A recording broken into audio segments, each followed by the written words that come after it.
Our reaction to practice for the Saudi Arabian Grand Prix.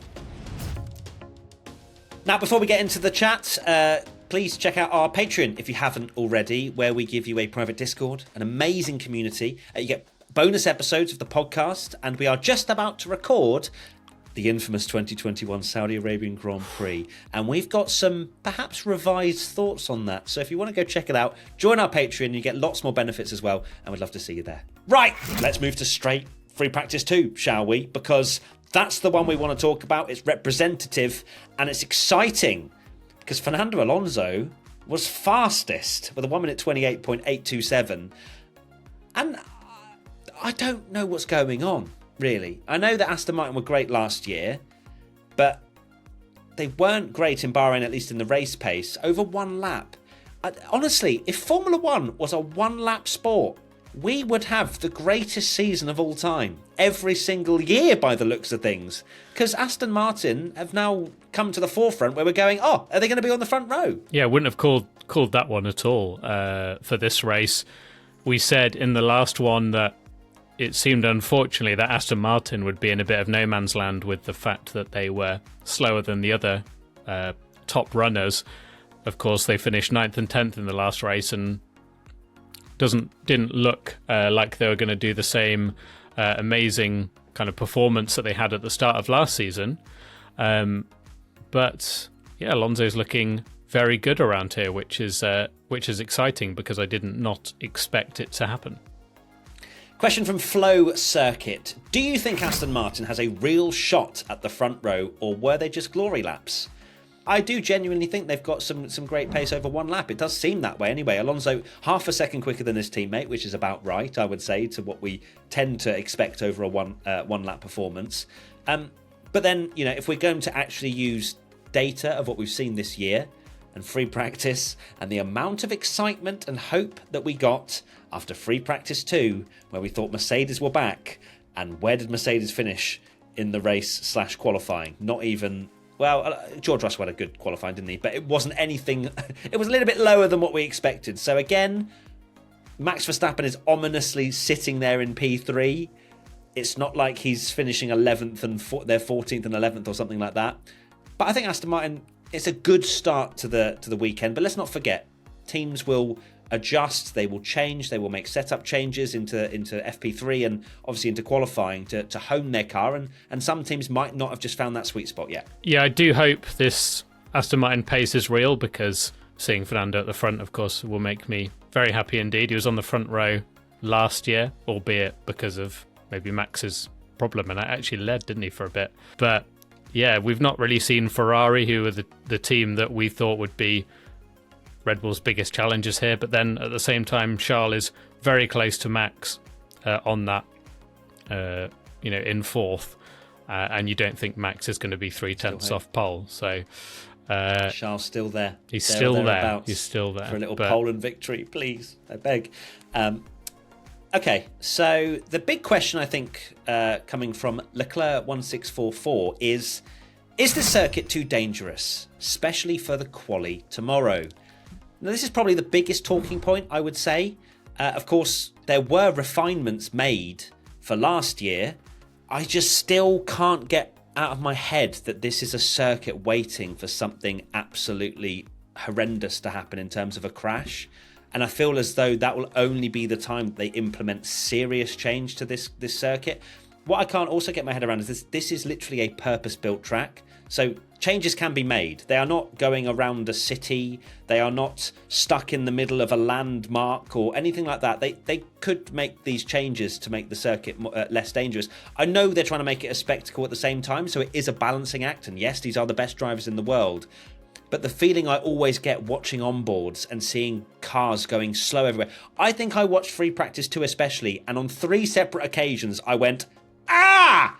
As I saw something potentially going to happen and then didn't. One thing that I've thought for many years is that Formula One cars don't look quick enough on TV, and that's certainly not the case on this circuit, because it makes you sit back and go, wow, that looks incredible.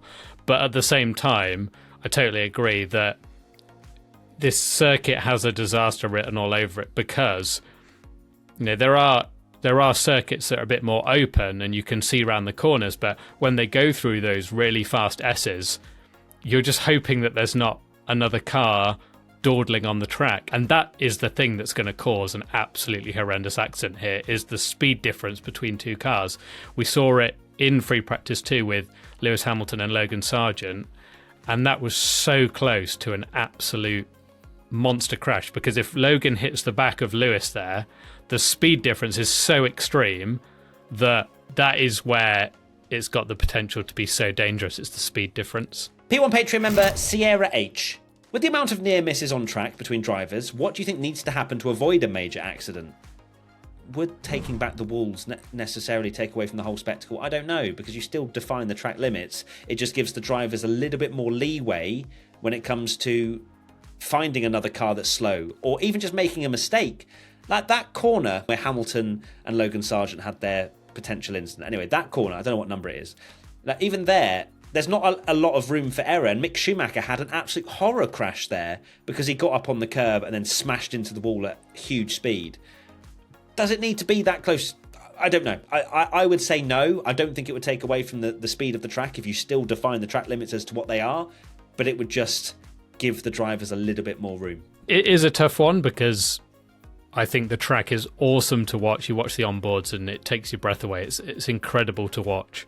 But and one thing that we do also complain about is too much runoff, and it's sort of like, sanitizing these amazing corners. But the driver's safety almost is in the hands of their engineers, constantly giving them information, going, this car's coming around this corner. Like, they've got to be so unbelievably alert all the time. Next question, P1 Patreon member Sophie. With the emphasis on enforcing track limits over the past year and the unique track limits by the pit entry, do you think we're going to see a lot of lap deletions during quali, looking at Lance's black and white flag? I don't know. It's not really a track that's necessarily a huge problem with track limits, just purely because the walls are essentially the track in a lot of ways. So you can't take too many liberties. Obviously, Sophie mentions about the unique track limits by the pit entry. That's literally just don't cross over the white line, and I'm sure that they will do their very best. It's a very simple thing not to do. I guess Logan it's just got remembering. caught, didn't he, last year? Yeah. Stroll again. You famous last words, but you think they're just finding the limits in practice, and they wouldn't be that silly to do it in qualifying. Okay, Puffer Cheeks comes in with 4 teams in the top 4 in FP2. Are we in for a banger of a race? Right. I am taking the stance now of not getting excited by practice. We are in for the dullest race of all time. Max Verstappen is going to win by a lap from everybody else. It is going to be line astern, 20 cars finishing, no overtakes throughout the entire Grand Prix. How about that? Well done. Now it's going to happen. Clip it and overlay it with the actual race. I feel like it's going to be similar to what it has been. I don't think Red Bull have the advantage that they have, but it looks like it's going to be exceptionally close between Aston Martin, Mercedes, Ferrari. McLaren haven't really shown too much yet. Too much, no.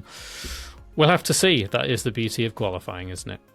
Hell, and I quite like the keeping us guessing until quali, because then our hopes are up for a crazy one. Yeah, just like qualifying baiting us all the time without fail. So yeah, that's it. Qualifying is tomorrow.